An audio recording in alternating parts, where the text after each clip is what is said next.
Bismillahirrahmanirrahim. Assalamualaikum warahmatullahi wabarakatuh.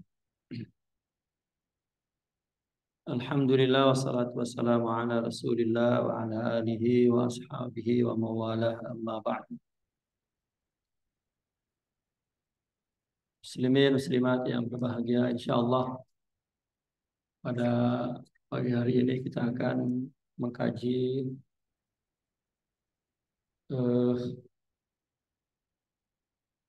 tentang siam Ramadan, puasa bulan Ramadan dalam pandangan tasawuf.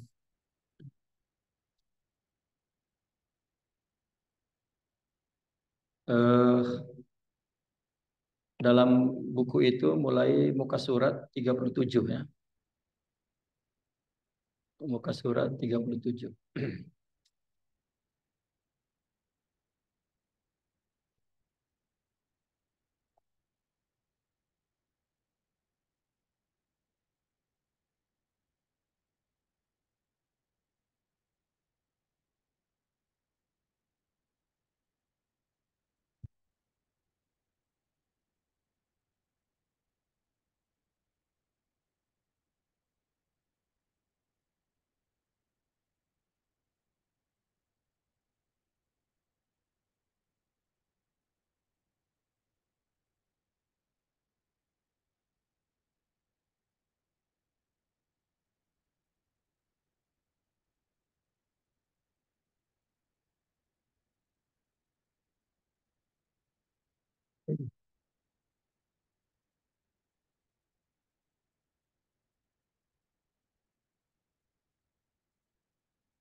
Bismillahirrahmanirrahim. Sebelum kita mengkaji tentang puasa menurut Sufi, kita mengetahui bahwa makna as-saum menurut syariat adalah imsakun, kafun,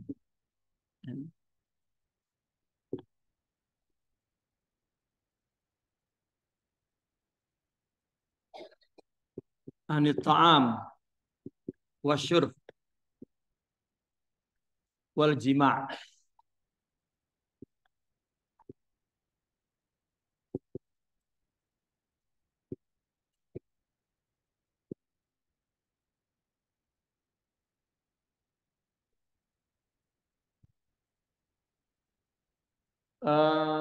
Bahwa puasa menurut syariat adalah maknanya imsak atau maknanya kaf. Imsak ini maknanya menghentikan atau menahan. Imsak menahan, kaf menghentikan. Itu makna saum ya. Menahan dan menghentikan dari apa? Dari makanan, minuman, dan jima', berhubungan suami istri. Mulai terbit fajar hingga terbenam matahari. Ini definisi puasa menurut syariah. Dan kita juga semua tahu bahwa saum adalah tidak makan, tidak minum, tidak berhubungan suami istri. Sebelum itu saya nak buat satu muqaddimah, satu pengantar.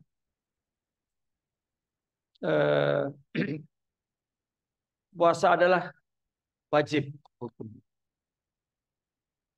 Salah satu rukun Islam.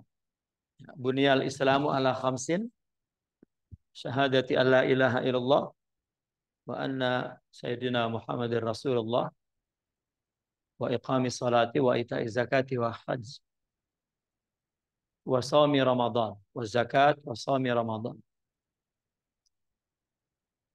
Maka puasa adalah salah satu rukun Islam.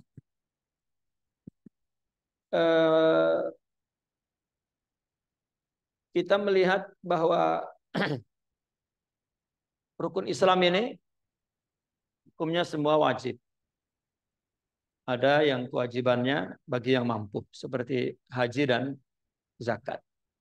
Tapi salat, puasa, ya, semua wajib kecuali ada mani'ah, ada larangan atau sesuatu yang mencegah dia untuk berpuasa. Sakit, haid, nifas, gila, murtad, dan lain sebagainya. Di buku itu di sebagian pertama itu puasa menurut syariah. Namun mulai muka surat 37 baru puasa menurut hakikat. Dalam pandangan tasawuf bahwa ibadah yang diatur dalam syariat, dalam ilmu fikih, dalam tasawuf dipandang itu adalah simbol atau manifestasi daripada sifat yang terdapat di dalam batin. Saya memberi contoh, misalnya seorang lelaki misalnya berdiri di atas lututnya,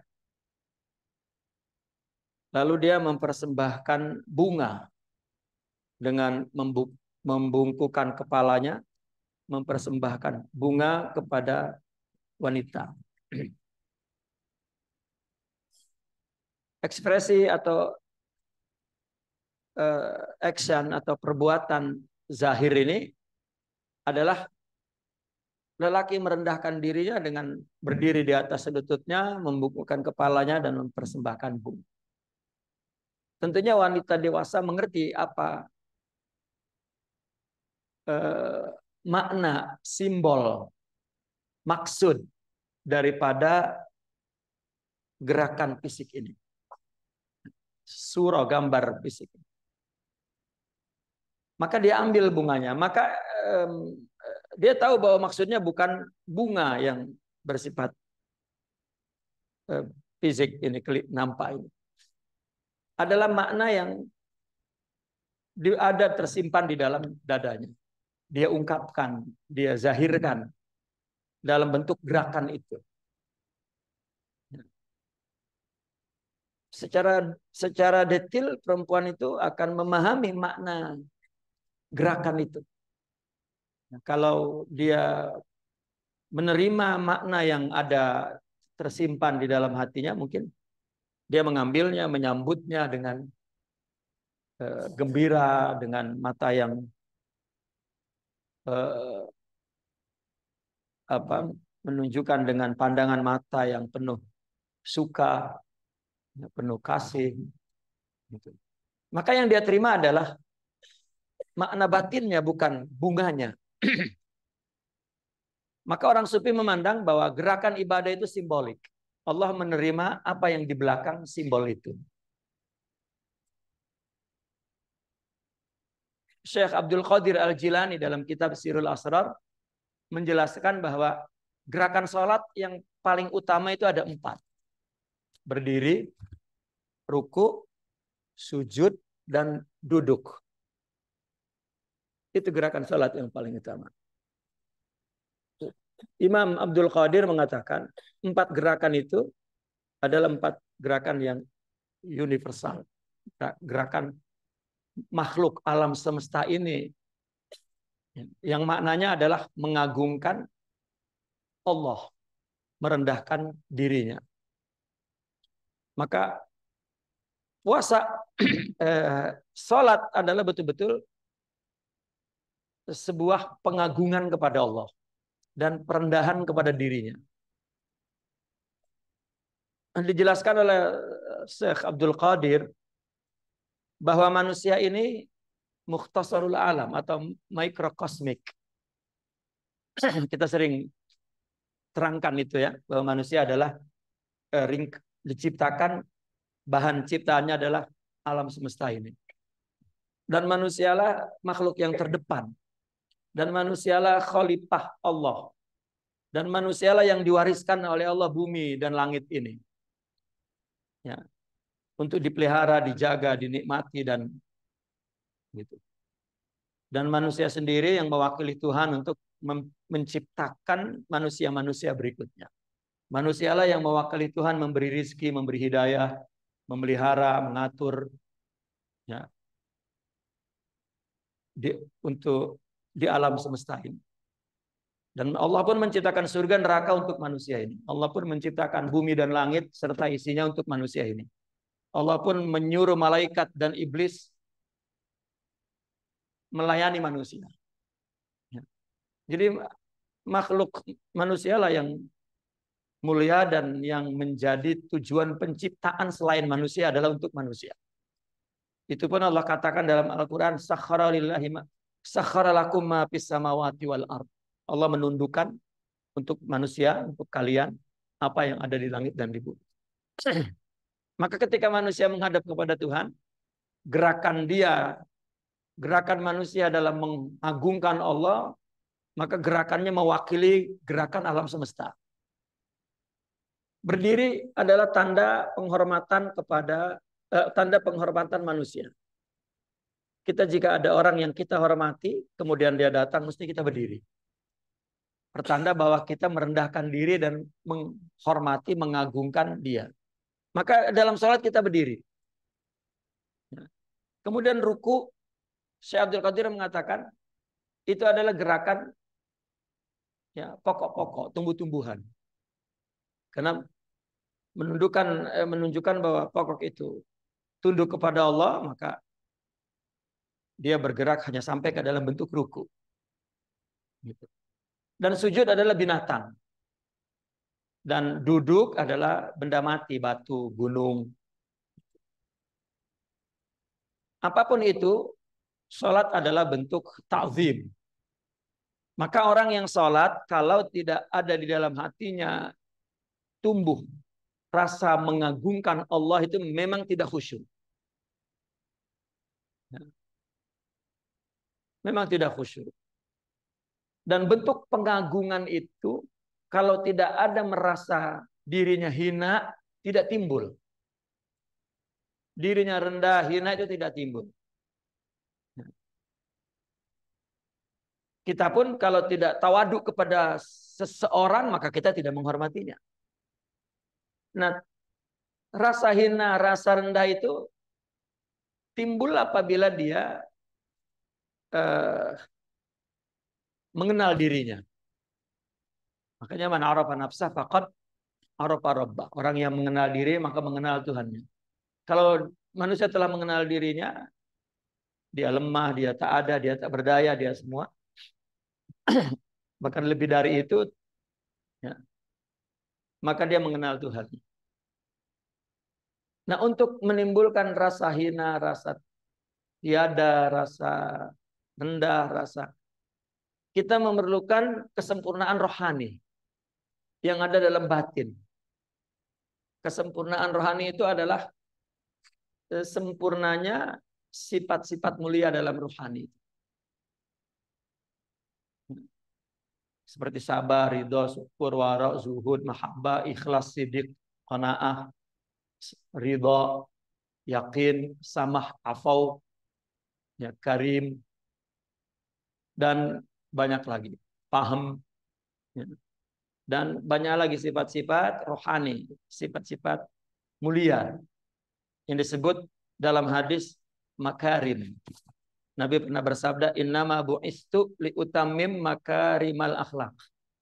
Aku diutus sebagai rasul, tentunya membawa Al-Quran dan hadis dan agama ini untuk menyiapkan hingga jadi.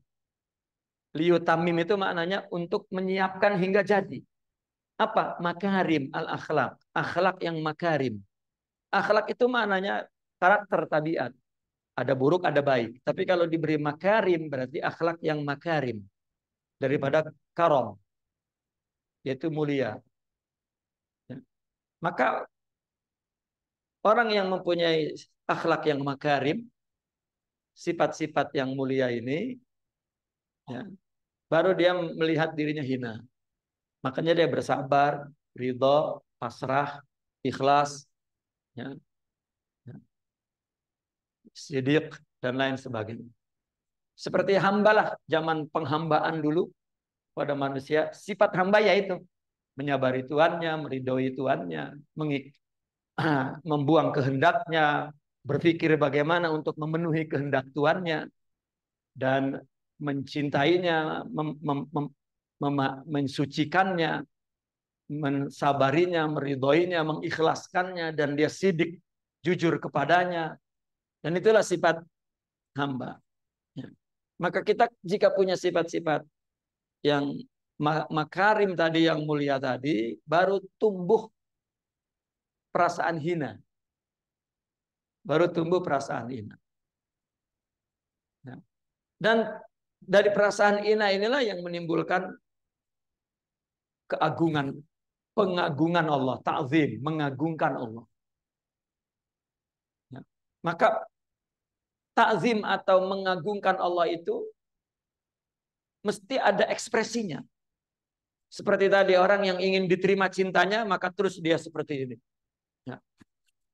Itu gerakan yang otomatis, tidak pernah ada kursus ya bahwa gerakan ini adalah itu, tidak. Itu memang fitrah. Nah, maka sholat gerakan seperti itu sebetulnya adalah jiwa yang penuh ta'zim kepada Allah, itu gerakannya. Nah, orang yang sudah punya sifat-sifat mulia itu, ketika dia melakukan sholat, maka merasa bahwa gerakan itu sangat nyaman, sangat serasi dengan jiwanya, sangat ringan, ibadah itu tidak berat. Dan dia ingin mengulanginya lagi, ingin sujud lagi, ingin ruku lagi, ingin lagi. Karena ajakan atau manifestasi atau suara atau ya kalau umpama apa batin, maka itu zahirnya gitu. Sehingga ibadah itu ringan. Jika tidak ada itu maka berat. Ya. Makanya kita selepas sholat itu, setelah assalamualaikum, lega. Ya. Lega sangat. Kita menganggap itu adalah berkah hati. Bukan. Itu tipuan nafsu. Lega itu mestinya ketika sholat, bukan selepas sholat. Kenapa kita lega selepas sholat? Karena sholat beban.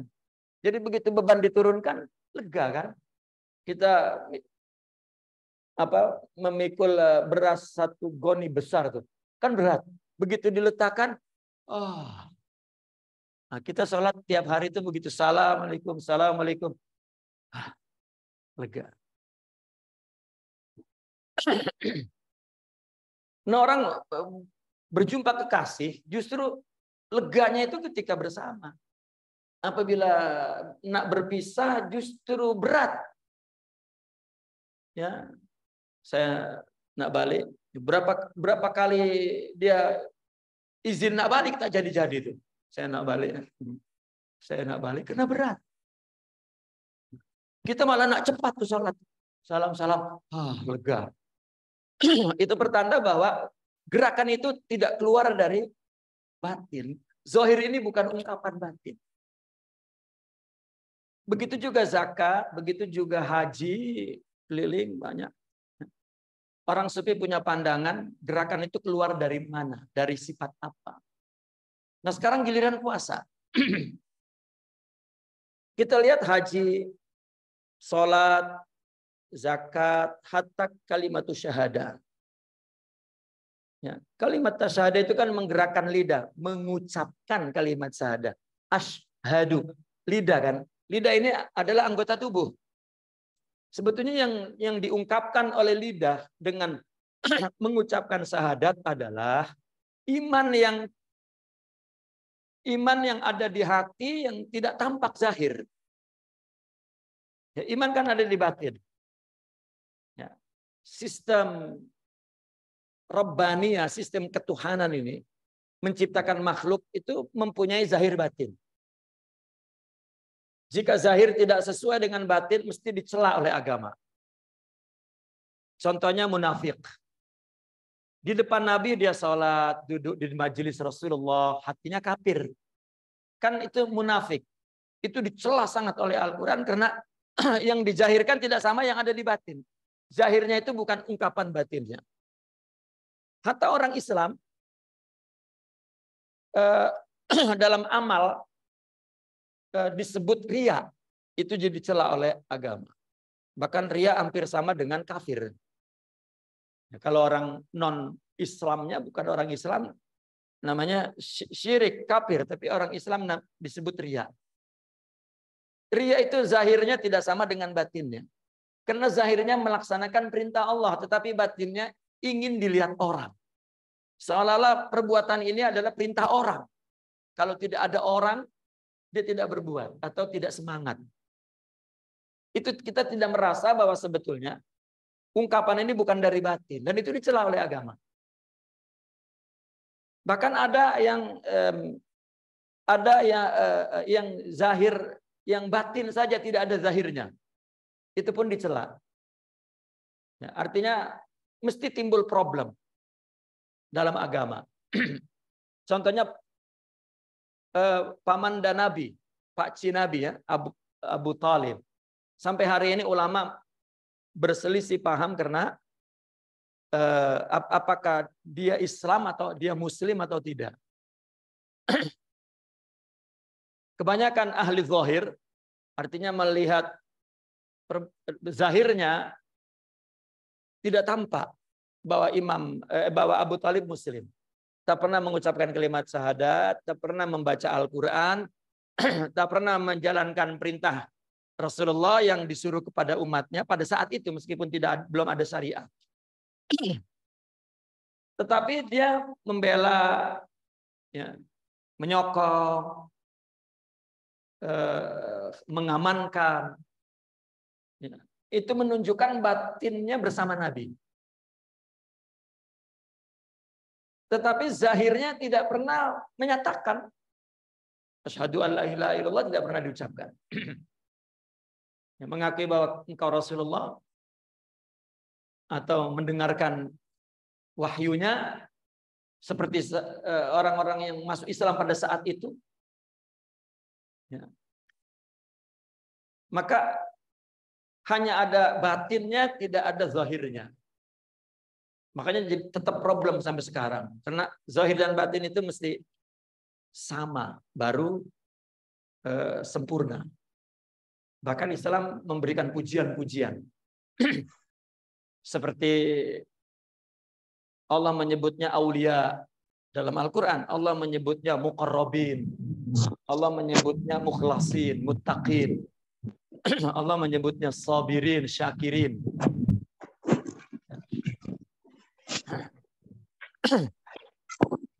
Ada yang zahir saja, tidak ada batinnya.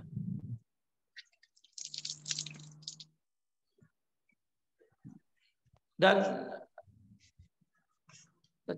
banyak contoh-contoh lain. Yang penting bahwa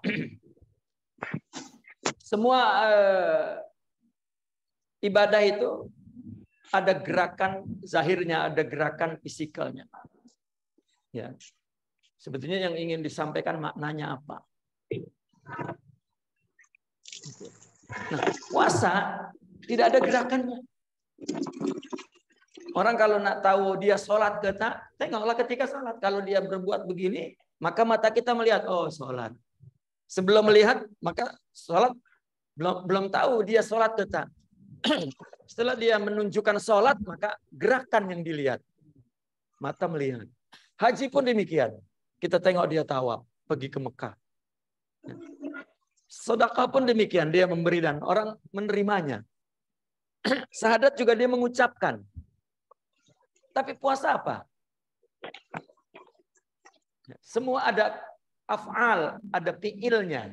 Zahir. Dilihat oleh mata. Puasa tak ada. Kita tunggu orang ini puasa ke tak. Apa yang kita tengok?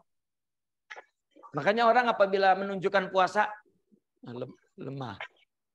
Ya, lemah. Itu menunjukkan puasa. Karena tak ada actionnya, tak ada perbuatannya. Maka dikatakan bahwa ibadah lain af'al. Tapi puasa tarkul af'al. Maka puasa at-tark. Puasa tidak berbuat. Karena puasa justru tidak makan. Kan tidak berbuat. Tidak minum. Kan tidak berbuat. Tidak berhubungan suami istri. Tidak berbuat. Tetapi apakah orang tidak makan, tidak minum, tidak berhubungan puasa? Ya. Orang yang ingin slim, kurus, ramping, mesti dia puasa. Mesti dia tidak makan maksudnya. Apakah itu puasa? Nah ini apa? Lalu simbol-simbol yang lain itu maknanya adalah sekian. Nah, puasa ini simbolik apa? Ya. Karena tidak ada action zahirnya. Nah, maka di sinilah orang Sufi menjelaskan puasa dalam pandangan ruhiyah, hakikat. Maka buku ini saya menulis, tajuk buku ini adalah renungan puasa antara hukum dan simbolik. Hukum ini syariat, simbolik ini hakikat. Karena tasawuf memandang bahwa ibadah yang hukumnya diatur dalam fikih, dia memandang sebuah simbolik yang mempunyai makna. Maka di dalam tasawuf dijelaskan maknanya. Ya. Orang Sufi ketika menulis tentang rukun Islam itu bukan perbuatan zahir seperti dalam fikih, tetapi justru hakikatnya, hakikat gerakan itu, makna yang terkandung di dalam batin, motifnya, tujuannya, sifatnya, ya, hakikatnya yang melahirkan gerakan itu. Nah, puasa ini unik, berbeda dari yang lain, dari ibadah lain. Itu sebab Nabi bersabda,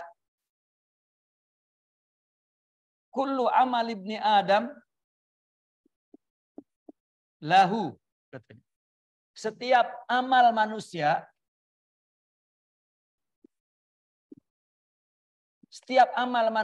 lahu. Apa maksudnya lahu? Setiap amal manusia lahu, dibalas berdasarkan amalnya. Artinya berdasarkan jerih payahnya, letihnya segitu, dibayar segitu. Dan Allah telah menentukan bahwa satu kebaikan balasannya 10 pahala. Sehingga 700. Ini balasan letih. Umpama orang kerja sebulan, setiap hari sekian jam, 1 jam adalah sekian ringgit. Maka dalam sebulan sekian, itu namanya bayaran berdasarkan hitungan letih. Semua amal dibalas oleh Allah berdasarkan hitungan letih. Letihnya itu kan fisik. Ya. Letih, subuh-subuh tengah nyenyak tidur, dia bangun. Sholat 5 kali sehari. Mungkin kita juga memang masih letih lagi tubuh kita, atau pening, ada problem apa semua, ya, maka dibayar. Orang punya musibah, punya punya problem, punya kesusahan, punya apa? Puasa, sholat. Maka mungkin pahalanya lebih besar karena dia banyak problemnya. Jadi itulah kullu amal ibni Adam lahu. Ya. Bujang dengan orang yang dah menikah juga pahalanya lain. Bujang sholat diberi pahala sekian, yang menikah 3 kali sekian. Karena orang menikah berat bebannya. Ya. Gitu. Tambah musibah lagi berat. Ya. Itu yang istrinya 1, yang istrinya lebih dari 1, pahalanya besar lagi. Ya. Karena bebannya lebih berat lagi itu. Gitu. Jadi kalau mau dapat pahala besar,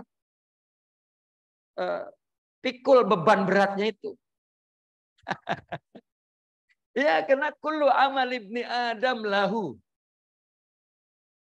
Tetapi kemudian Allah berfirman, Nabi ini yang berfirman ini, kata Nabi, kullu amal ibni Adam lahu.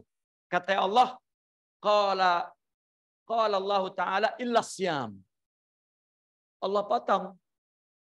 Nabi mengatakan semua amal manusia dibalas untuknya. Artinya berdasarkan keletihannya. Lalu Allah berfirman, illa syam, katanya. Kecuali puasa. Ya. Dipotong oleh Allah perkataan Nabi illa syam. Apa? Fa innahu li wa ana ajzibih. Kata Allah, kecuali puasa. Puasa itu li.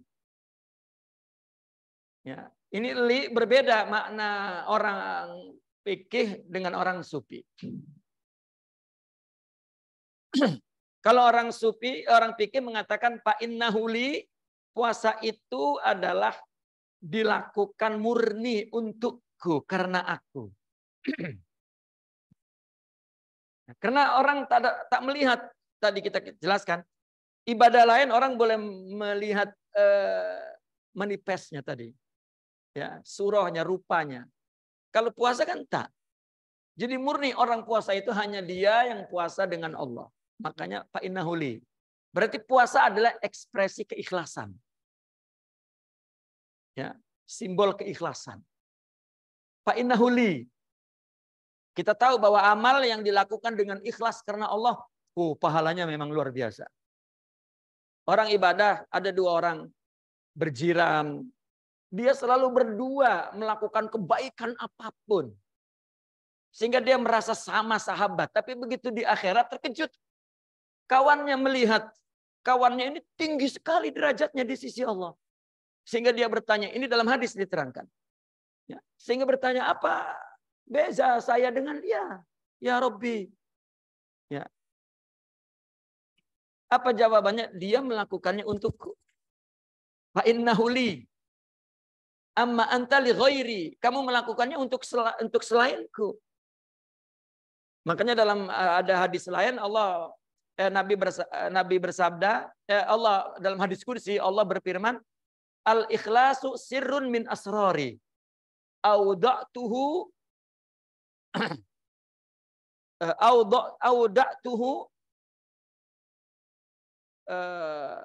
qalba, ya, man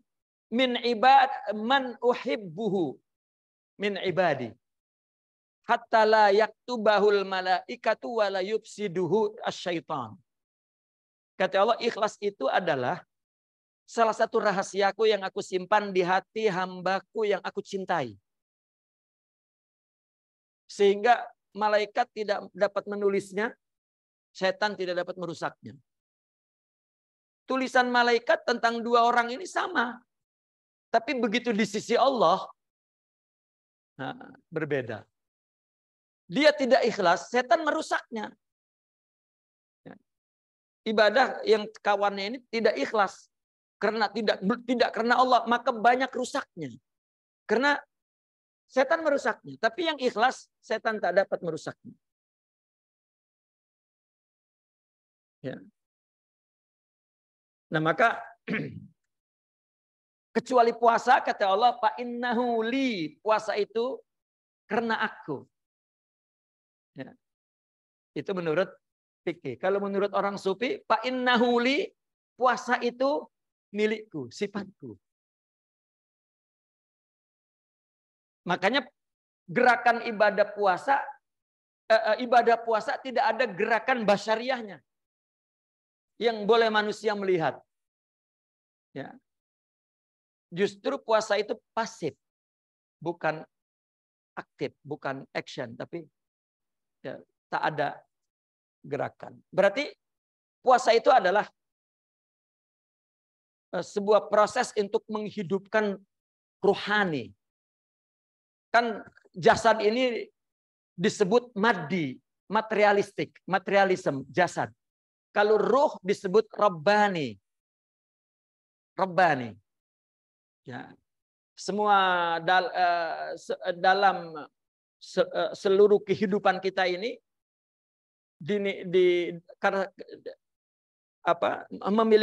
hanya memiliki dua karakteristik, ya, atau dua ideologi.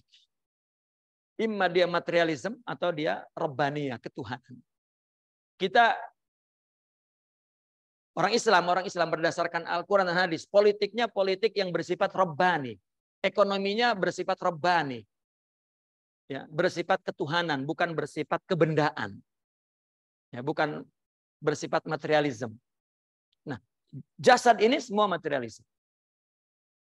Rohani baru rabbaniyah. Bukan materialistik, tapi berdasarkan bimbingan Tuhan. Bukan berdasarkan tujuan-tujuan materi. Dan Allah pun menyuruh di Al-Quran, kunu rabbaniyin. Jadilah engkau orang-orang yang rabbani. Ya, yang memiliki sifat kerohanian. Rabbani itu adalah kehidupan rohani. Jadi puasa itu tidak ada ekspresi zahirnya. Tidak ada materialnya. Betul-betul rabbani. Sifat Tuhan kan tidak makan. Itu ruh. Ya, dan banyak lagi penjelasan dalam tasawuf. Ketika orang sufi membuat satu istilah orang yang mulia di sisi Allah itu, aulia misalnya disebut al-insanul kamil. Itu. Manusia yang sempurna. Ini sempurna bukan dari segi fisikalnya. Memang dari segi fisikalnya semua sempurna. Kafir ke, muslim ke, nabi ke, kita ke, ya. Orang biasa bukan nabi, sempurna tubuhnya sama. Namun kenapa orang sufi menggelarkan manusia sempurna?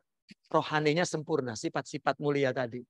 Baru disebut sempurna. Sempurna dari sisi dari martabat rububiyah katanya, martabat ketuhanan. Kalau tubuh, martabat kauniyah, materi, kebendaan. Nah, maka puasa ini fa innahu li. Dia perbuatan rohani, bukan perbuatan fisik. Kalau yang lain amal perbuatan fisik, maka dibalas berdasarkan letihnya. Tapi puasa ya, tidak dibayar berdasarkan letihnya.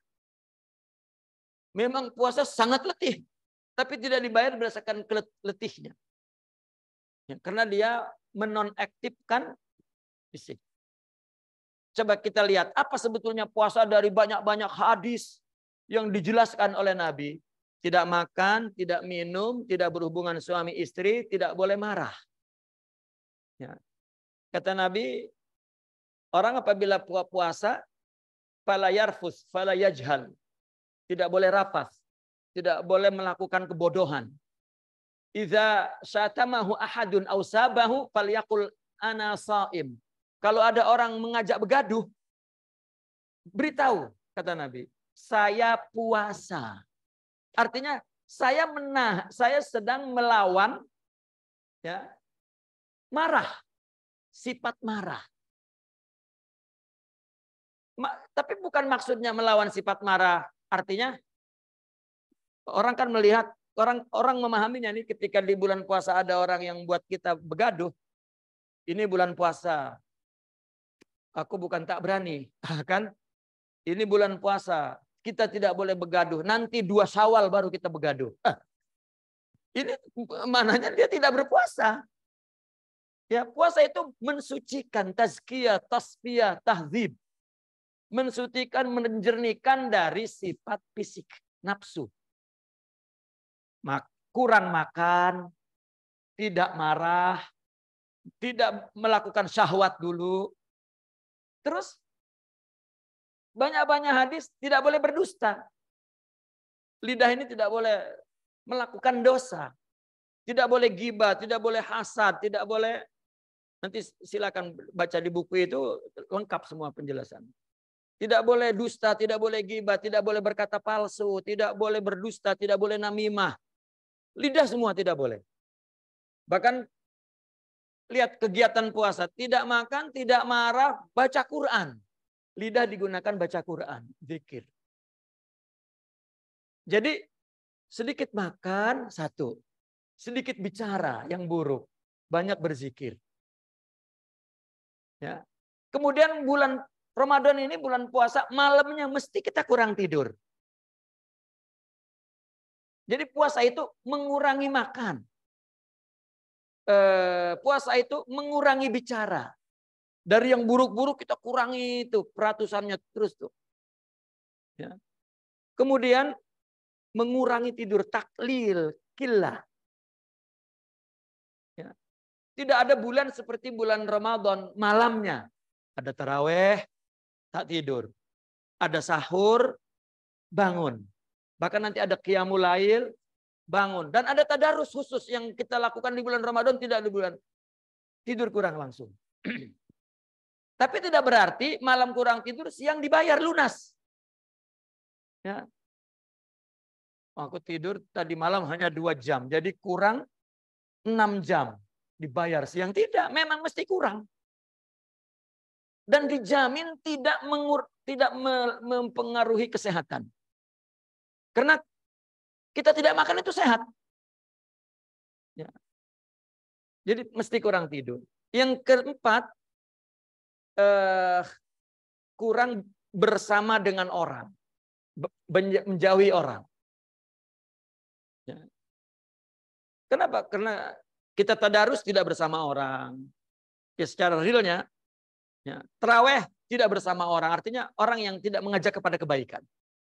Bahkan di 10 terakhir ada iktikaf 10 hari. Istrinya pun ditinggalkan. Jadi kita lihat sifat puasa itu, kriteria ciri puasa itu 4 itu. Dan semuanya itu adalah 4 itu tadi, kurang makan, kurang tidur, kurang bicara, dan kurang bersama dengan orang. Itu adalah cara untuk melawan hawa nafsu. Jadi puasa memang adalah tazkiyatun nafs. Ya. Maka kita memahami sekarang bahwa kenapa Allah mengatakan illa syam, kecuali puasa ya, fa innahu li. Apakah maknanya puasa itu dilakukan karena aku, orang lain tidak tahu, atau puasa itu sifatku? Artinya sifat basyariahnya itu dinonaktifkan. Ya, bahkan dibersihkan, disucikan. Agar robbaniyahnya, rububiyahnya, artinya ruhiyahnya hidup. Karena kita diciptakan oleh Allah, lalu diperintahkan oleh Allah, dilarang oleh Allah, diberi musibah oleh Allah, dan perintah-perintah kehidupan ini dalam bentuk dalam bentuk sunatullah, sunnah kehidupan ini, itu kan itu perintah Allah. Sebetulnya semuanya ini disebut syariah, adalah proyek untuk membangun rohani. Ya, sholat apa semua ada sebuah proyek, dan semua takdir Allah kepada kita itu proyek untuk membangun rohani, karena rohanilah yang mengenal Allah, dan kita diciptakan untuk mengenal Allah, bukan untuk apa-apa. Jadi jangan ditanya kenapa ada orang baik, ada orang buruk, untuk mengenal Allah. Itu tujuan hidup. Dan mengenal Allah itu adalah rohani. Maka syariat itu maknanya proyek, masyru. Itu proyek Tuhan untuk membangun rohani. Maka Nabi juga bersabda, innama bu'istu. Ya, katakan aku bawa kertas kerja nih, ya, untuk menyiapkan sehingga siap dan jadi makarimul akhlak. Rohani ternyata. Itulah Rabbani. Dan secara real, di antara rukun Islam ini, puasa itu adalah sebuah proses untuk membangun rohani. Makanya puasa dibezakan dari amal lain. Kata Allah, illasyam. Lain kalau puasa. Fa'innahu li. Lalu apa? Wa ana ajzibih. Ini luar biasanya di sini. Akulah yang membalasnya. Jadi puasa itu balasan pahalanya berdasarkan sifat maha pemurah dan dermawan Allah. Tak dapat kita bayangkan. Allah telah menyatakan amal yang dibalas berdasarkan letih saja, satu kebaikan diberi 10 sampai 700. Allah siapkan 700. Ya. Minimum 10. Kata Nabi, alif lam mim. Bukan satu kebaikan itu. Alif satu kebaikan, 10 pahalanya. Kita baca Quran berapa huruf? Itu aja balasannya tidak logik sudah. Kita membaca hadis-hadis tentang pahala ya. Ada pahala berbunyinya begini. Barang siapa yang sholat bersamaan dengan syuruk matahari itu. Ya. Kata Nabi, khairun minad dunya wa ma fiha. Pahalanya, nilainya lebih baik dari dunia serta isinya. Itu banyak ibadah yang Allah mengatakan pahalanya lebih baik dari dunia serta isinya. Itu sebab para ulama menjelaskan tentang surga, boleh jadi satu orang mempunyai balasan surga istana seluas dunia. Itu kan tidak logik. Kita mengerjakan apa? Nah sekarang pertanyaannya, puasa ini aku yang membalasnya berdasarkan sifat maha pemurahku. Berapa kali dunia itu? Jadi itulah ulama sehingga menulis fadilah-fadilah amalan puasa.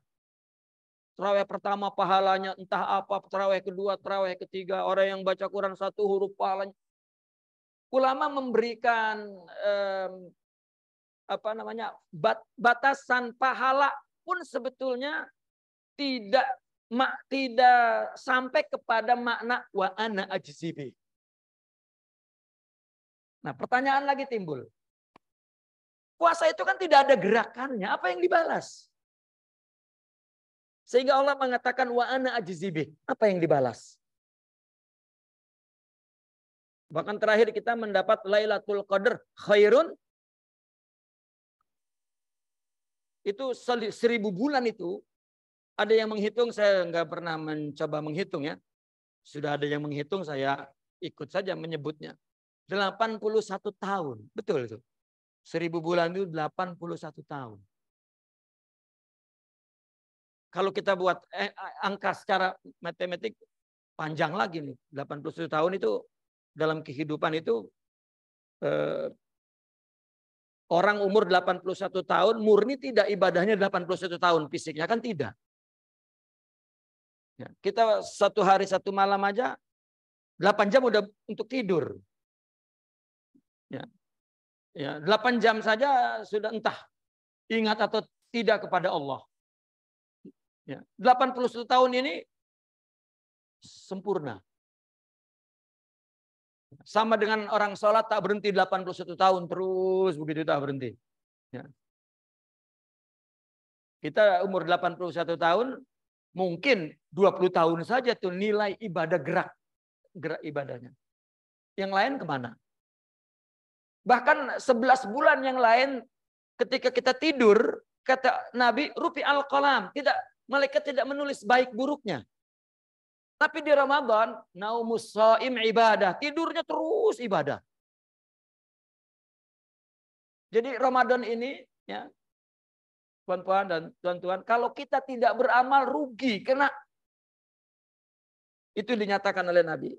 Kata Nabi, "Idza dakhala Ramadhanu faputihatil jannatu wa ghuliqatin nar jahannam wa sulsilatis syayatin."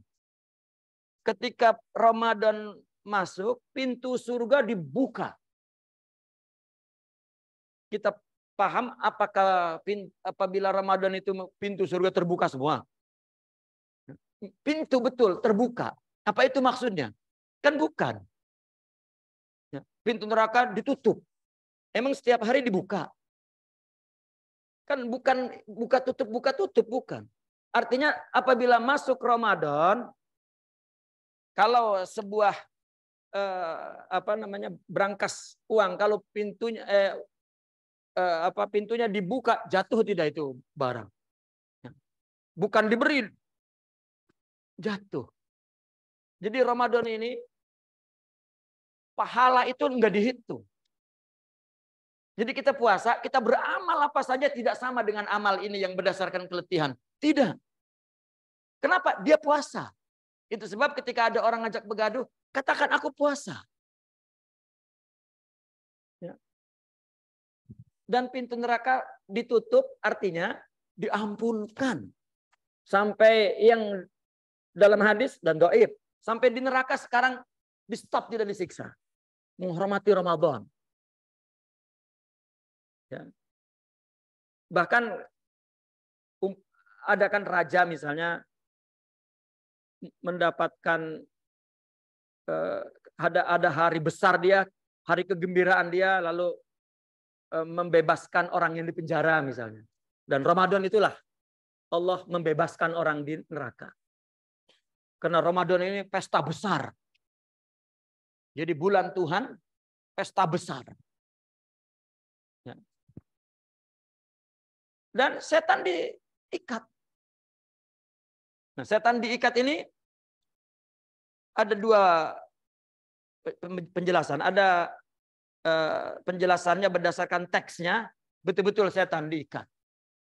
Kalau setan diikat itu yang menggoda siapa? Ada yang maksudnya adalah kita puasa itu mengikat setan. Nabi bersabda, kata Nabi, "Inna syaitana yajri min ibni Adam majrad dam. Fadhiqu majarihi bil ju'," kata Nabi. Setan itu masuk ke tubuh kita melalui jalan darah. Sempitkan jalannya dengan lapar. Lapar itu adalah nama depan puasa. Jadi puasa itu kita mengikat setan. Setan terikat, nggak bisa menggoda. Makanya lapar 1 bulan, bukan sampai maghrib saja. Begitu buka, a'udzubillahi minasyaiton. Ya, makan, aku 3 pinggan nih, tak makan siang hari. Sekarang 3 pinggan, itu takjil 3 pinggan. Ya. Lepas sholat maghrib, ada pinggan lain, isinya lain tuh. Lepas terawih, saya baru balik dari Kelantan, ada moreh. Alamak, sahur pula nanti. Orang menghadapi sahur seperti menghadapi esok aku tak makan. Banyak. Bukan. Hilang tuh. Kita puasa makan malam banyak saja. Tak jadi tuh. Ilah siamnya tuh tak jadi. Artinya itu bukan siam. Kan ini ilah siam. Siam itu apa tadi gambarannya kan? Tapi kalau puasa malamnya makan banyak tak jadi siam. Maka kata Imam Ibnu Arabi, siyami ya asumu la bal aju'u, katanya. Puasa bukan, itu lapar. Nah, orang yang malamnya makan banyak bukan puasa. Siangnya itu bukan puasa, apa? Lapar. Kenapa? Karena nggak makan. Maka Nabi bersabda, "Kam min shaimin laisa min siyamihi illal ju' wal atas." Ramai orang yang puasa, tak ada nilainya kecuali dia letih lapar, itu saja. Nah, itulah orang yang membuat jika puasa Ramadan itu lapar, bawaannya letih. Karena dia mengenai puasa itu memang tak makan.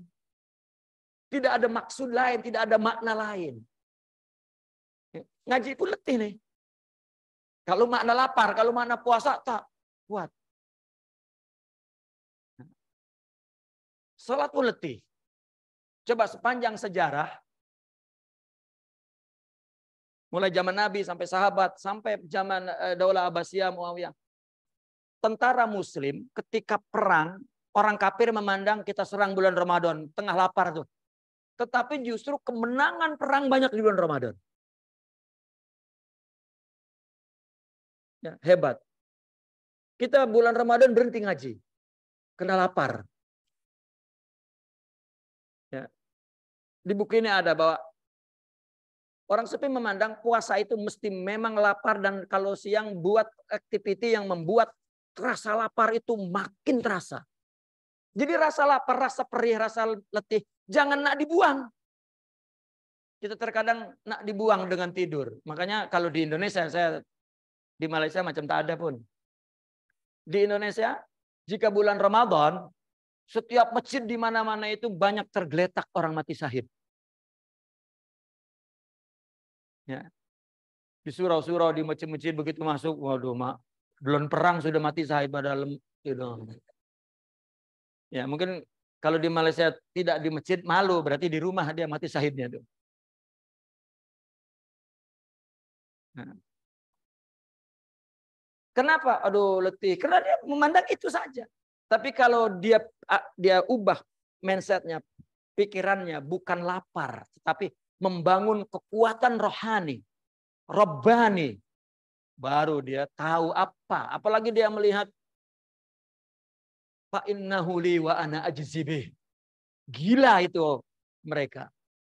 Itu sebab umat Islam ini banyak orang yang diampunkan oleh Allah dan menjadi orang taibin di bulan Ramadan. Apabila selesai bulan Ramadan, kalau ada yang melakukan ihsa'i, apa ihsa'i itu? Statistik itu apa? Catat. Orang yang bertobat itu banyak selepas bulan Ramadan. Ya. Dan unik, orang Sufi itu menjelaskan dengan itu. Dia betul-betul membahas tentang rohani itu betul-betul teliti. Artinya bahwa kenapa kita beramal di bulan Ramadan ini, amal itu surga pintunya dibuka, artinya jatuh semua pahala tanpa dihitung. Neraka ditutup, ya, Allah ampunkan apa saja di bulan Ramadan. Tidurnya diberi pahala. Semua amalan luar biasa. Kenapa? Karena puasa itu saja. Kalau tidak saum, tak. Meskipun bulan Ramadan. Contoh Nabi berkata, orang puasa punya dua kegembiraan. Pertama ketika buka. Kita kalau tidak puasa, tak gembira buka tuh. Tak gembira. Meskipun ikut buka, tak ada perasaan. Tapi kalau puasa, wah, gembira. Jadi saum itu. Kalau bukan saum, bukan siam, apa? Saum itu melawan nafsu syahwat, melawan nafsu marah, memurnikan ibadah karena Allah, itu saum. Makanya orang Sufi, mereka menyatakan bahwa puasa itu, saum itu, kehidupan orang Sufi seutuhnya. Kenapa? Karena kriteria saum itu dibawa dalam kehidupan dia sehari-hari. Dibawa. Mereka menahan nafsu syahwat, menahan nafsu marah, mengurangi perkataan buruk, mengurangi makan, tidur kurang, memang untuk ibadah. Dan tidak bersama dengan orang yang tidak membawa kepada Allah. Kalaupun bersama, hatinya tidak bersama. Jadi kriteria, ciri-ciri, makna, kandungan, ya, rahasia puasa dibawa ke dalam kehidupan sehari-hari. Maka shaim kalau betul-betul sempurna itu sama dengan al-arif billah. Imam Junaidi pernah ditanya, ya Imam, apakah Anda mendapatkan Lailatul Qadar? Apa jawabnya Imam Al-Junaidi? Imam Junaidi adalah imamnya kaum Sufi. Apa beliau menjawabnya? Kami, orang-orang yang mendapatkan Lailatul Qadar setiap hari. Ya. Sekarang kita ibadah sebanyak-banyaknya. Tidak sama tentu dengan orang yang di mata Allah aulia. Kedalaman sabarnya, syukurnya, ikhlasnya, ridhonya tidak sama. Geraknya sama zahirnya. Seperti cerita tadi yang dijelaskan. Apa berarti yang membuat amalan di tubuh ini bernilai? Shaum. Apa? Menahan nafsu dan karena Allah. Kalau kita ringkaskan, puasa itu dua. Menahan nafsu, mujahadah, dan melakukannya karena Allah. Dan tasawuf isinya dua itu. Menahan nafsu dan karena Allah. Dah. Ya. Itulah makna saum. Itulah simbol yang dijelaskan oleh orang sufi. Apa puasa itu? Itu. Jadi orang yang sedang puasa, saum, berarti orang yang sedang menahan nafsu. Maka apa yang dilakukan? Menonaktifkan jasad. Sifat-sifatnya. Apabila orang sedang saum, pahala itu tumpah. Dan selalu dimaafkan. Ya. Dan setan, jika rohaninya sempurna, setan tidak berani menggoda. Ada dalam sebuah hadis, itu hadis maudhu, tetapi makna-maknanya banyak sesuai dengan hadis sahih. Apa hadis itu? Nabi pernah didatangi oleh iblis. Rasulullah Shallallahu Alaihi Wasallam pernah didatangi oleh iblis. Jadi iblis itu minta izin kepada Allah untuk bertemu Nabi. Dia datang, ya, menyerupai orang tua buruk gitu. Ya. Dia ingin bertemu Rasulullah. Maka diizinkan oleh Allah, lalu disampaikan kepada Jibril. Beritahu itu iblis, aku izinkan tapi dengan syarat. Apa yang ditanya oleh kekasihku, ya, kata Allah, mesti dijawab dengan jujur. Kalau dia sedikit pun niat nak berdusta, akan aku hancurkan seperti debu. Jadi iblis datang kepada Nabi, lalu Nabi bertanya, tujuan apakah engkau datang ke sini, wahai iblis? Semua orang memandang mulia kepadamu, hatta semua malaikat. Ya. Dan banyak malaikat yang datang kepadamu. Maka aku ingin juga datang kepadamu. Atas izin Allah. Dan aku telah diambil sumpah untuk berkata jujur apabila engkau bertanya. Ya. Apabila aku niat berdusta, aku akan dihancurkan oleh Allah menjadi seperti debu. Maka Nabi akhirnya, oh kalau macam itu, boleh aku bertanya. Tanya. Siapakah wahai iblis? Ini persoalan yang pertama. Siapakah wahai iblis? Ya orang yang paling engkau benci. Lalu iblis menunjuk ke depan Nabi, anta ya Rasulullah. Jujur. Ya. Lalu siapa lagi? Anak muda yang berusaha ingin menyerupai engkau. Ini yang ingin saya terangkan. Nabi bertanya kepada iblis, ya iblis, apa pandangan kamu terhadap sahabatku Abu Bakar? Apa kata iblis? Dulu saja ketika zaman jahiliyah, aku goda dia tak tergoda. Lagi sekarang setelah Islam. Dan Nabi pernah menyatakan itu kepada kepada Sayyidina Abu Bakar. Dan cerita Sayyidina Abu Bakar memang sebelum dia masuk Islam, tidak minum, tidak zina, tidak membunuh anak. Dia menghormati wanita. Ya, dia tidak mau berjudi. Ya, tidak makan makanan yang dipersembahkan kepada patung. Ya, betul-betul disebut Hanif, fitrah. Lalu ditanya, kalau pendapatmu tentang Umar, bagaimana? Apa iblis menjawabnya? A'udzubillahi min Umar. Ya. Apa artinya aku berlindung kepada Allah daripada Umar, takut dengan Sayyidina Umar. Aku berharap aku tidak berjumpa dengan dia. Dan Nabi pernah bersabda, "Iza salaka Umar fajjan, salaka iblisu fajjan akhar." Nabi pernah, ini yang sahih. Kalau cerita ini katanya hadisnya maudhu, tapi ini yang sahihnya ini. Ya, maudhu tapi tidak melanggar yang sahih. Nabi pernah berkata, jika Umar lalu sini, iblis lalu jalan lain karena takut bertemu. Jadi iblis itu kepada orang yang mampu melawan hawa nafsu, mampu melawan jasad, dia cuti sudah tak menggoda. Sia-sia. Menggoda kita saja nih yang lemah, itu iblis mudah putus asa. Ya. Iblis nih, kita nak mengaji ke sini, kata iblis, jangan mengaji. Aku nak mengaji, udah kalah. Ya. Itu kita tak ada apa-apa. Lagi kepada mereka yang kuat, nurnya terang.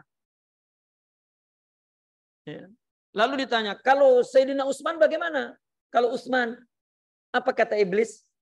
Malaikat saja malu dengan Utsman, lagi aku. Dan Nabi pernah berkata bahwa malaikat malu kepada Utsman. Nabi pun pernah Nabi duduk di rumah seorang sahabat, kakinya diletakkan di atas air. Sambil mengguncang-guncang dua kakinya di atas air. Di rumah seorang sahabat, kata Nabi, hari ini aku tidak ingin berjumpa siapa-siapa. Jadi jika ada orang yang nak jumpa aku, katakan, aku nak sendiri. Baru cakap begitu ada yang mengetuk pintu. Dilihatlah di pintu itu. Maka Nabi bertanya, siapa? Abu Bakar, ya Rasulullah. Kalau dia boleh masuk. Sayyidina Abu Bakar melihat Rasulullah kakinya diguncangkan dan dia punya baju Nabi naik sedikit. Maka Sayyidina Abu Bakar dipanggil oleh Rasulullah. Duduklah sini ya Abu Bakar. Artinya duduk di sebelah. Disuruh kakinya diturunkan ke air juga. Melihat Rasulullah, dia punya baju segini, maka dia turunkan sedikit-sedikit. Itu adab mereka. Tidak boleh sama dengan Rasulullah. Mesti berbeda. Lalu tiba-tiba ada yang mengetuk lagi. Lalu orang itu beritahu, Umar ya Rasulullah. Umar masuk. Umar boleh. Ya. Sayyidina Umar dipanggil, datang kata Rasulullah, duduklah sebelah Abu Bakar situ. Dia duduk, lihat Sayyidina Abu Bakar segini, dia turunkan lagi sedikit. Gitu. Dan Nabi sambil ya berbual-bual, sambil kakinya digerak-gerakan di air. Datanglah yang terakhir. Ya. Kata Rasulullah, siapa yang datang nih? Utsman ya Rasulullah. Suruh masuk. Terus Nabi tutup kakinya. Dan terus Sayyidina Abu Bakar, Umar pun menutupnya. Kenapa? Sayyidina Utsman tidak akan datang ke Rasulullah kalau dia melihat kakinya. Rasulullah sendiri jika duduk depan Utsman disembunyikan kakinya. Karena Sayyidina Utsman pemalu orang. Ya.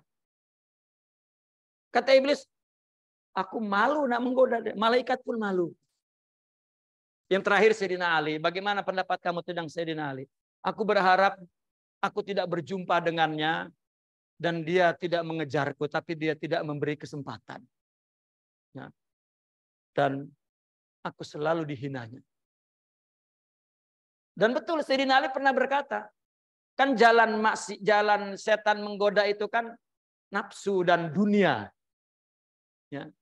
Sayyidina Ali pernah berkata kepada dunia, ya dunia ghirri ghairi. Ya, waqad talaqtuka salasan. Wahai dunia, silakan goda yang lain. Engkau sudah aku talak 3. Kata iblis, lama. Ya, sudah ditalak 3, cerailah sudah. Tak beri aku kesempatan Sayyidina Ali ini. Nah, bulan puasa kita dilatih untuk mengalahkan musuh itu. 1 bulan kita melakukan puasa itu adalah melatih diri. Katakanlah setan sekarang tak berani bergerak. Kenapa? Diikat oleh puasa kita tuh. Sudah disempitkan jalannya. Terus kita beramal di atas puasa itu. Pahala itu jatuh. Dosa diampun. Ya. Rohani naik. 11 bulan kemudian, umpama perang, kita udah tangguh dan kokoh. Aman, selamat sampai 11 bulan. Tapi baterainya hanya 11 bulan. Bulan ke-11 Sa'ban itu udah mulai turun. Itu sebab kata orang sufi ketika Sa'ban mulai turun, pertengahan Sa'ban ditutup bukunya. Dibuka buku baru. Kita isi di Ramadan ini penuh sampai 11 bulan. Ya, itu rahasianya kenapa sampai hari ini orang sufi tetap meraihkan nisfu Sa'ban. Karena ada kaitannya dengan Ramadan, dengan nuzulul Quran, dengan Lailatul Qadar, dengan saum. Sehingga boleh jadi Nabi mengatakan akhirnya min Ramadhan ila Ramadan kafarah. Ya. Dari Ramadan man shoma Ramadhana imanan wa ihtisaban ghufira lahu ma taqaddam. Orang yang puasa betul-betul puasa, dosa setahun yang kemarin kalau masih ada itu dihapus. Kemudian di akhir Ramadan kata Nabi, Allah akan memberikan hadiah. Apa hadiahnya? Kayaumi waladathu ummuh. Tarikh 30 hari bulan besok raya, malam ini Allah memberi hadiah kayaumi waladathu ummuh. Pahalanya seperti bayi baru lahir. Apakah Ramadan semua kita jadi baby? Bukan, tapi rohani, bersih. Itu sebab ulama Nusantara kita ketika raya apa ucapannya? Minal aidin wal faizin. Saya buat ucapan kepada teman-teman saya di Arab, dia nanya, ini artinya apa? Ini di mana kitabnya? Tak jumpa. Memang saya cari tak ada. Itu memang made in ulama Nusantara. Tak ada. Ucapan orang Arab semua. Eid Mubarak. Kullu sana wa anta bi khair. Allah yubarik fi sa'adatik. Udah begitu. Tapi ulama kita minal aidin wal faizin. Apa aidin itu? Dari ada. Ada kembali. Kita kembali bebe, kembali bersih. Wal faizin beruntung membangun rohiyah kita, robbaniyah kita, cahaya jiwa kita.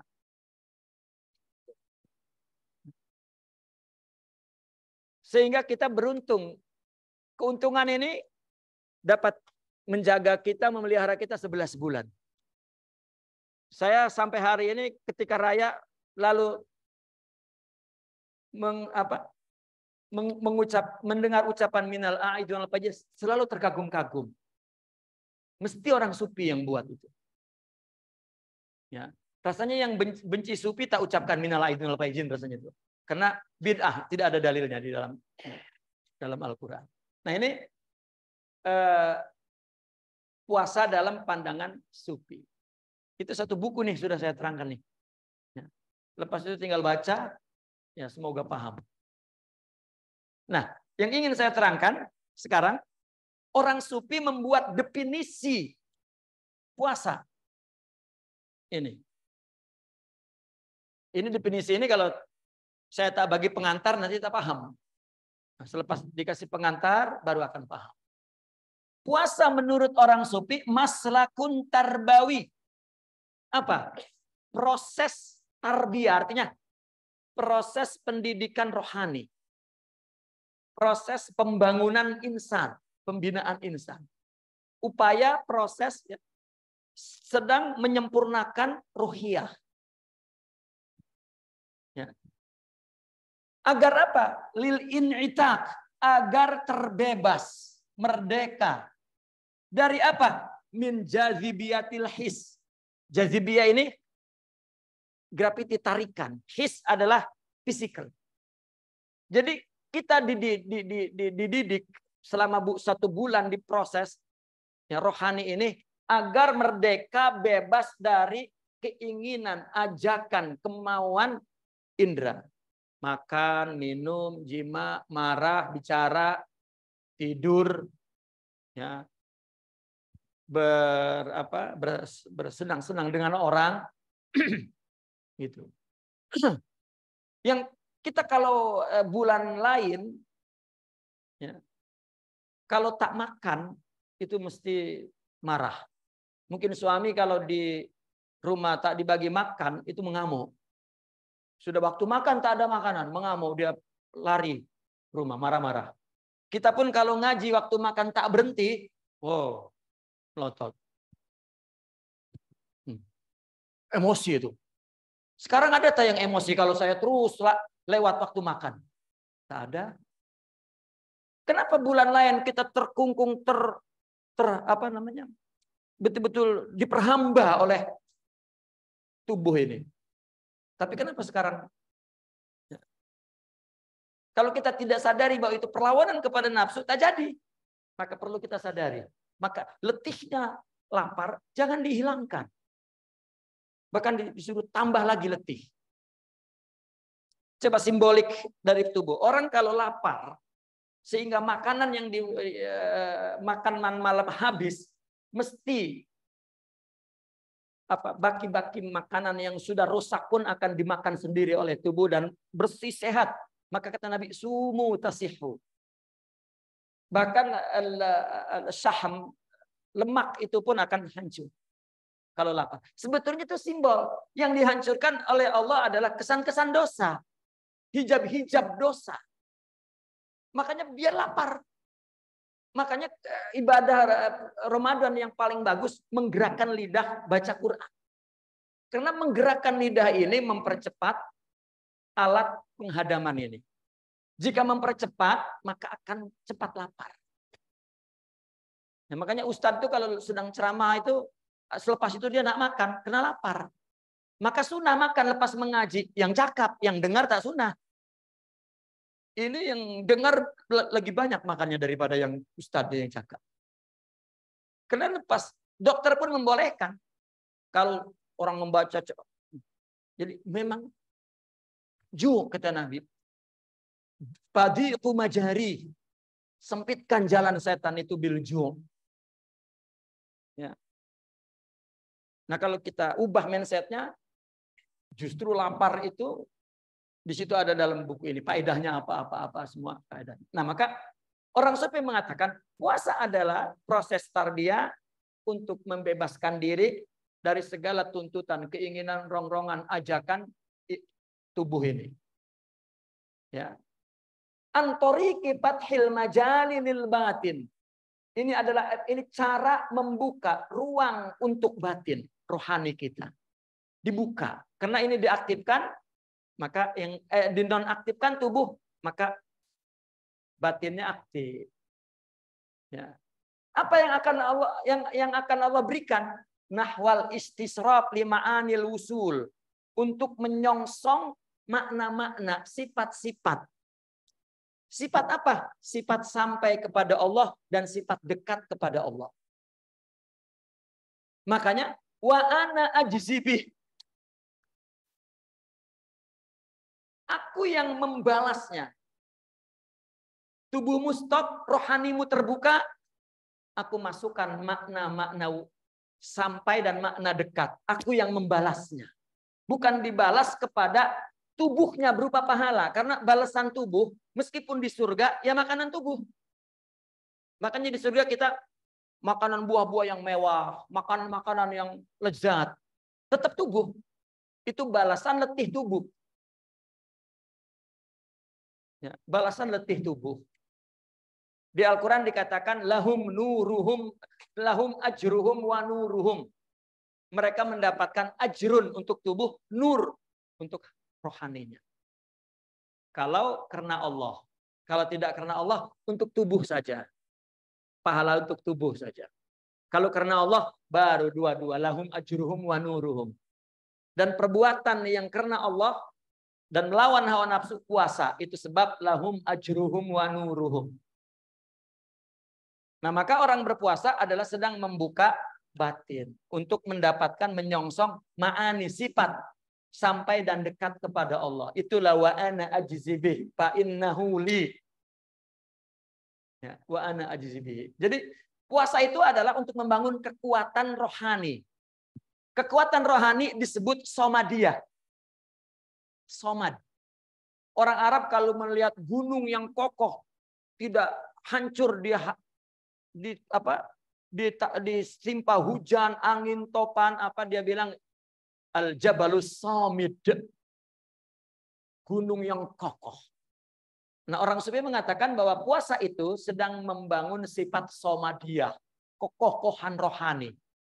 Besok 11 bulan tidak akan mempunyai rasa derita, merana, sengsara, duka, lara, putus asa, kecewa. Nggak ada. Yang ada bahagia. Karena kokoh. Apa maksudnya sifat-sifat dekat dan sampai? Kita dari awal bicara tasawuf, ya, bahwa orang sufi, kami di dalam tasawuf seolah-olah diubah mindsetnya bahwa dekat kepada Allah, ya, untuk dekat kepada Allah jangan kamu pahami dengan memperbanyak amal zahir. Bukan begitu untuk dekat kepada Allah. Tetapi lebih kepada kualitinya, bukan kuantitinya. Sedikit jika itu ikhlas, afdol daripada banyak tidak ada nilainya. Dan banyak hadis-hadis seperti itu menjelaskan. Gitu. Itulah makna dekat ternyata apabila rohani kita ini sempurna sifat-sifatnya. Bertambah sifatnya, akhlak bertambah dekat, bertambah dekat, bertambah dekat, bertambah dekat, bertambah dekat, bertambah dekat. Maka itu sebab shaim sama dengan al-arif. Sedikit saja berbuat khairun min alfi syahr.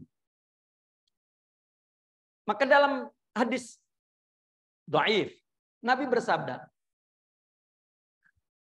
naumul alim, katanya, asyaddu ala syaitani min ibadatil jahil. Orang alim tidur.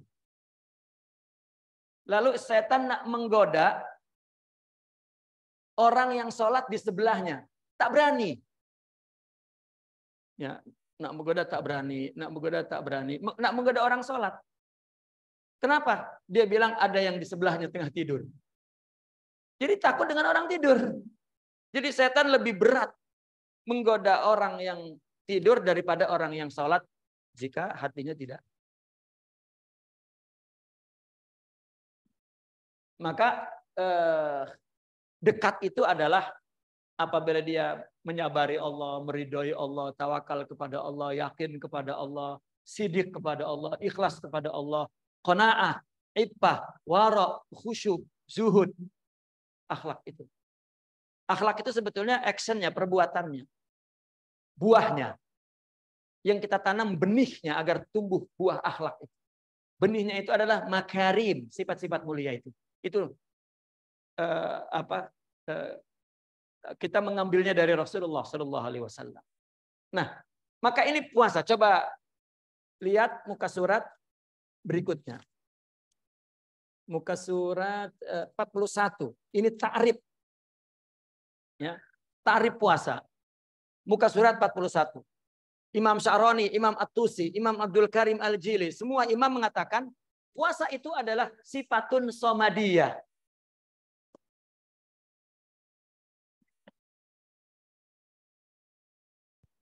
Ya. Puasa adalah at-takhalluq bisomadiyah. Atau ada dikatakan puasa adalah ittisab bisifatillah. Bersifat dengan sifat Allah. Atau berakhlak dengan akhlak somadi. Atau ada yang mengatakan ittisabun bisifati rububiyah. Semuanya menunjukkan kesempurnaan rohani. Itu puasa. Puasa adalah sedang membangun insaniyah. Membangun ruhaniyah. Membangun robbaniyah. Membangun nuroniyah. Membangun irfaniyah. Itu. Maka jangan pikirkan tentang fisikal. Ini puasa orang berpikir tentang makan. Hari pertama apa menu makan apa? Hari kedua makan Allahu Akbar. Ya. Kenapa? Bulan untuk mensucikan batin memasukkan ke dalam pikirannya sampah. Makanan. Ya. Memang bulan Ramadan ini muncul makanan yang 11 bulan tak ada. Ya. Itu puasa tak apa. Nah inilah puasa adalah at-takhalluq bis somadiyah, membangun somadiyah. Itu definisinya boleh dibaca. Kemudian faedahnya. Ya. Faedahnya puasa menurut orang sufi di muka surat 47 sampai akhir.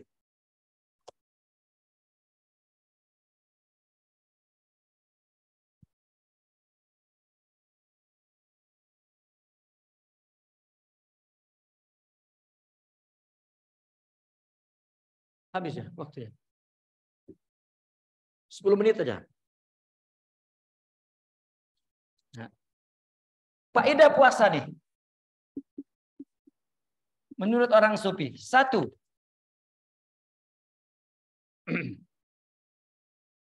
yaqta'u asbabal istirqaq. Kedua, yurisu al-hurriyah al-kamilah. Ketiga, yahibu ar-rif'ah bin nafyil misliyah. Terakhir,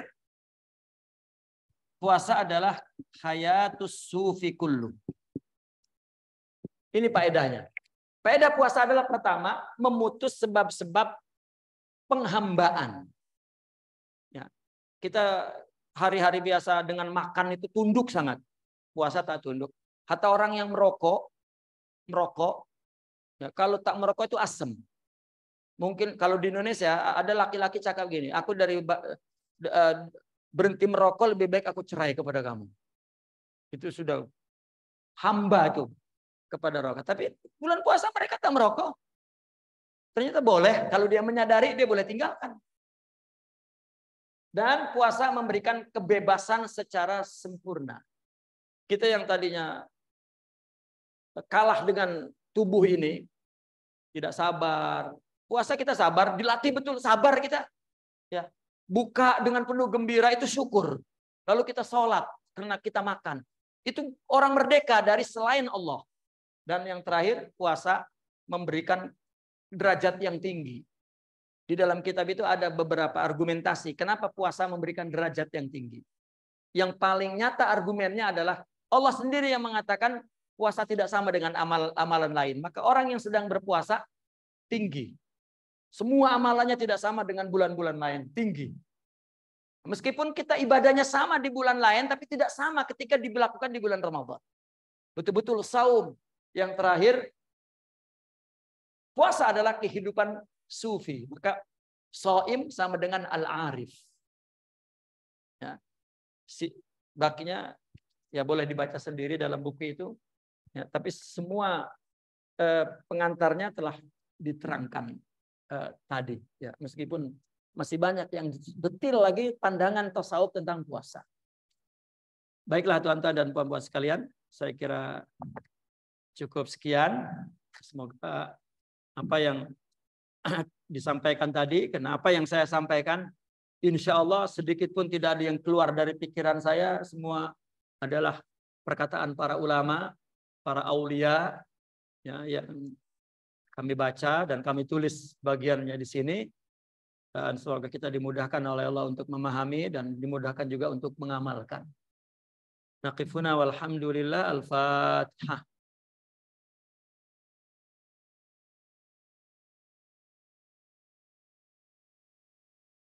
Allahumma salli ala sayyidina Muhammadin wa ala alihi wa sahbihi wa barik wa sallim. Allahumma inna nas'aluka an tuhaqqiqana bima 'allamtana wa 'allimna ma yanfa'una wa zidna ilman bi rahmatika ya arhamar rahimin. Allahumma inna nas'aluka ilman nafi'a wa nuran sati'a wa qalban khashi'a wa badanan sabira wa shifaan min kulli da'. Allahumma kun lana wa la takuna 'alaina ya Allah. Inna nas'aluka ya Allah an yufidana 'alaina bi barakati hadzal syahri Ramadan al-azim min a'la darajat an yarzuqana fihi siyamahu wa qiyamahu wa tilawata kitabihi ala wajhi alladhi yurdih. Kama nas'aluka ya Allah an yarzuqana quluban salimatan minal hasadi wa suduran salimatan minal ghilli alal mu'minin wa an yuslih lana syu'unana kullaha wa yaj'al aqibata amrina kullaha rasyada wa an yu'ida ummatal islam ila izziha wa yarfa'al jihada rayataha. Ya Rabbana innaka ta'lamu ma fi asrarina faqbal ma'dziratana wa ta'lamu ma fi anfusina faghfir lana dzunubana wa ta'lamu hajatana fa'tina sulana. Rabbana la tu'akhidna in nasina aw akhtana rabbana wa la tahmil 'alaina isran kama hamal wa rabbana wa la tuhammilna ma la taqata lana bi wa'fu anna waghfir lana warhamna anta maulana fansurna 'alal qaumil kafirin. Sallallahu alaihi sayyidina Muhammadin wa alihi washabihi wa baraka wasallam. Walhamdulillahi rabbil alamin. Assalamualaikum warahmatullahi wabarakatuh.